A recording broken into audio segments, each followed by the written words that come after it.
یعلمون ظاہرا من الحیات الدنیا، یہ دنیا والے دنیا کی ظاہری زندگی کو تو خوب سمجھتے ہیں، وَهُمْ عَنِ الْآخِرَةِ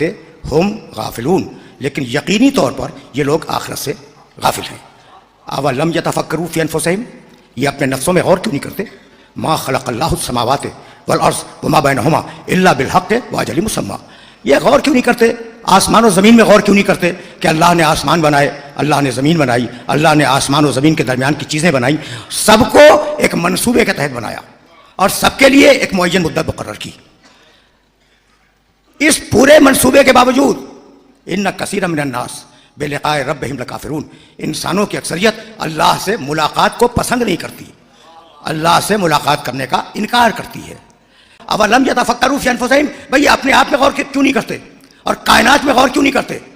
تم اب اگر آدمی کو گنو گے تو 1 2 3 4 اسی طریقے سے گنو گے نا، یعنی میں 1 ہوں، یہ 2 ہیں، وہ 3 ہیں، بھیا ایسا ہی ہوگا نا، کوئی ایک نہیں ہے۔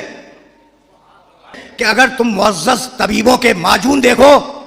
تو معجون ایک لگتا ہے، اجزاء اس کے بہت سے ہوتے ہیں، اسی طریقے سے یہ انسان لگتا ایک ہے، حقیقت میں بہت سے اجزاء ہیں، حقیقت میں اس انسان کے اندر بہت سے اجزاء پائے جاتے ہیں۔ بھائی پہلی منزل پہ کہا انا خلقنا الانسان من نطفۃ امشاج، ہم نے تمہیں ملے ہوئے پانی سے بنایا، کم از کم 2 جز تو سامنے آ گئے، اور اس تعداد پر قرآن مجید نے مسلسل گفتگو کی ہے، ومن کل شیء خلقنا زوجین، کسی کو ایک نہیں بنایا، سب جوڑے ہیں، سب ایک سے زیادہ ہیں۔ تو بھائی اگر یہاں تک تم میرے ساتھ آ گئے ہو کہ سب جوڑے ہیں اور سب ایک سے زیادہ ہیں، تو اب ہم جب آئے اس دنیا میں تو کوئی صفت لے کے نہیں آئے۔ اب رکنا اس مقام پر،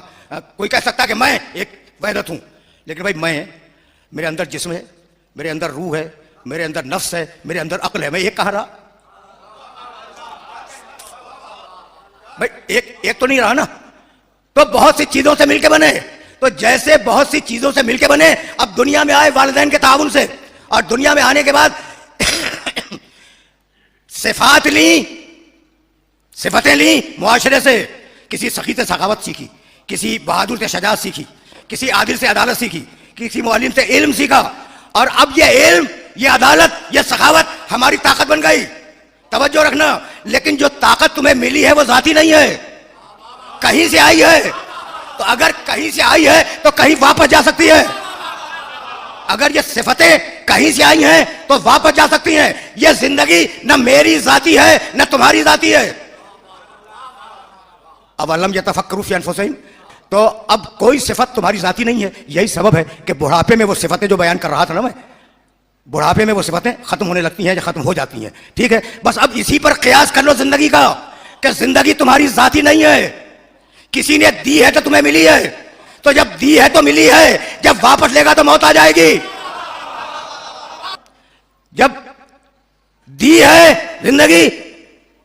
تو تمہیں ملی، وہ دینے والا اگر واپس لے لے تو تمہارے پاس سے چلی جائے گی۔ بھائی اسلام میں فلسفہ موت و حیات یہی ہے، اور اس کے علاوہ کچھ نہیں ہے۔ بھائی اب یہ بات ذہن میں محفوظ رہے گی نا کہ ہم ایک تخلیق ہیں اور کچھ اجزاء سے مل کے بنے ہیں، اور ان اجزاء کے لیے پروردگار نے آواز دی کہ ہم نے ابتدائی خلقت میں 2 انسانوں کے تعاون سے تمہیں تیار کیا، اور جب تم اس دنیا میں آ گئے تو اب تمہیں تربیت دوں گا والدین کے ذریعے، علم دوں گا استاد کے ذریعے، رزق دوں گا محنت کے ذریعے، تو اب بغیر وسیلے کے تمہیں یہاں کچھ نہیں ملے گا، بغیر وسیلے کے اب تمہیں یہاں کچھ نہیں ملنے والا۔ بھائی استاد والدین نے تربیت کی، ان کا احترام کرو، عجیب بات ہے، استاد نے علم دیا، اس کا احترام کرو۔ بھائی ان دونوں کے احترام کو سب مانتے ہیں، کوئی نہیں کہتا کہ یہ شرک ہے، تو اگر ہم سب سے بڑے وسیلے کو مانیں تو مشرک کیسے بن جائیں گے؟